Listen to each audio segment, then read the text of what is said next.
Kamusta mga boss?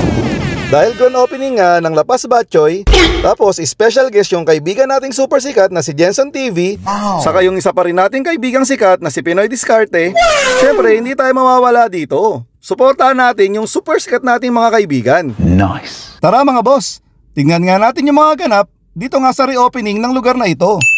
Enjoy!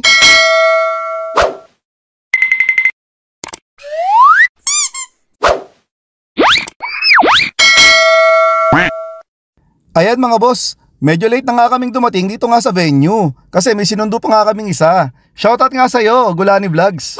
Siya nga yung kaibigan nating isang vlogger na kasama ko rin sa trabaho. Syempre sinama natin siya dito kasi kaibigan niya nga rin si Jenson. Okay. Sobrang daming tao na nga mga boss. Buti na nga lang talaga meron pa kaming naupuan. Nice! Kahit doon nga sa baba punong-puno rin. Tapos sa may labas ang dami nga talagang waiting. Syempre dito yung super sikat nating kaibigan na si Jenson TV, palakad-lakad lang siya dyan. Ang dami nga kasi niyang mga followers na nagpuntahan. Syempre, kailangan niya yung asikasuhin. Hindi nga kami nakasama sa table nga nila Miss Kim tsaka nila Kate. Kasi nga punong-puno na talaga, hindi na kami kasya doon. Syempre, nung may nakita nga kaming upuan, nakisalo na lang muna kami kahit hindi nga namin kilala sila ate. Sobrang saya nga rito mga boss. Ayan makikita nyo may kumakanta nga. Kaso nga lang, minute ko na lang kasi nga baka makapiright pa tayo. Oh no! A few moments later. This is Jenson TV, ang maharot, hindi kanan-kanin, kusang sumasama. Charot. Ayan, sa mga hindi mo nakakapalo sa akin, ayan na, good vibes lang para sa mga OFW na laging nalulungkot. Yes! Wow! Saka sa mga, alam ko, lahat tayo mga OFW ay pagod pagdating sa bahay. So, mag-relax, mag-relax, manood po kayo ng mga videos. Good vibes! Good vibes! Yes! And of course, ako mamimigay din ng isang palakpakan naman dyan! Palakpakan naman dyan! Lapas Batchoy sa Kalam! So yan guys, habang ako man yung mamimigay din so ng damit, ayan. Sure. So bago ako pag-install. Sige, mamigay ka Oo naman ako eh. Engineer ako, di ba? Joke lang yun. So ayun yung mga kaibigan nga nating sikat na mga vlogger, mamimigay nga sila ng mga kung ano-ano. Ito si Pinoy Diskarte nga, mamimigay nga siya ng t-shirt dito. Nice. So ayun, ang gusto nga lang niya, palakpak lang, sabay ihahagis na niya yan.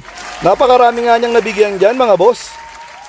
At syempre, hindi nga magpapatalo tong kaibigan nating sikat na si Jenson TV. Mamimigay naman siya ng towel. Ayan, basta nga mapatunayan mo na followers ka niya, bibigyan ka na nga niya ng towel. Ayan nga si ate, ang tagal pang mahanap, nauna pa yung isa. Pero ayan, makikita niya rin yan, kaya nabigyan din yan si ate. So ayan, sobrang generous nga rin talaga nito mga kaibigan nating mga sikat na to. Ayan mga boss, supportahan nga natin palagi yan si Jenson TV tsaka si Pinoy Diskarte TV. A few moments later. So ayun mga boss, nagulat nga ako dito kasi nandito pala si Consul General natin. Ayan, special guest pala siya dito. So ayan dyan mga boss, nagsalita lang siya. Tapos nalaman ko nga na palipat na pala siya ng ibang lugar. Tapos magkakaroon na tayo ng bagong conjen dito nga sa Jeddah. Salamat po Conjen sa serbisyo nyo po sa amin dito nga po sa Jeddah. Ingat po kayo kung saan man po kayo mapupunta. A little longer than a few minutes later. Ayun, sa wakas dumating na nga yung order namin. Medyo natagalan nga siya kasi sobrang dami talagang tao mga boss. Ayan nga lang yung in-order namin. Mabilisan lang siya mga boss. Ayan si Boss Matam, gutom na nga yan. Ayan mga boss, habang kumakain nga, meron niyang kumakanta dyan sa may likuran ko. Isang banda yan dito mga boss sa Jeddah. Kaso nga lang, minute ko na lang talaga kasi baka makapiright pa nga talaga ako. Okay. Ang ganda pa naman sana ng boses ni Kuya. Gustong gusto ko rin talaga yung mga kinanta nila dito. Nice! Dito nga si Pinoy Diskarte, hindi na nga niya kinaya. Ayan, umakyat na talaga siya sa stage. Siya na nga yung kumanta ng request niya. Sa pagkakatanda ko nga, huling El Bimbo yung kinanta niya dyan mga boss. Ayan, enjoy na enjoy din si tropa natin dyan. So ayun mga boss, hanggang dito na nga lang yung vlog natin ngayong araw na to. Sana nag-enjoy kayo dito sa mga napanood nyo.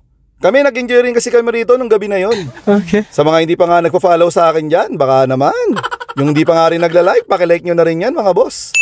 Bye-bye!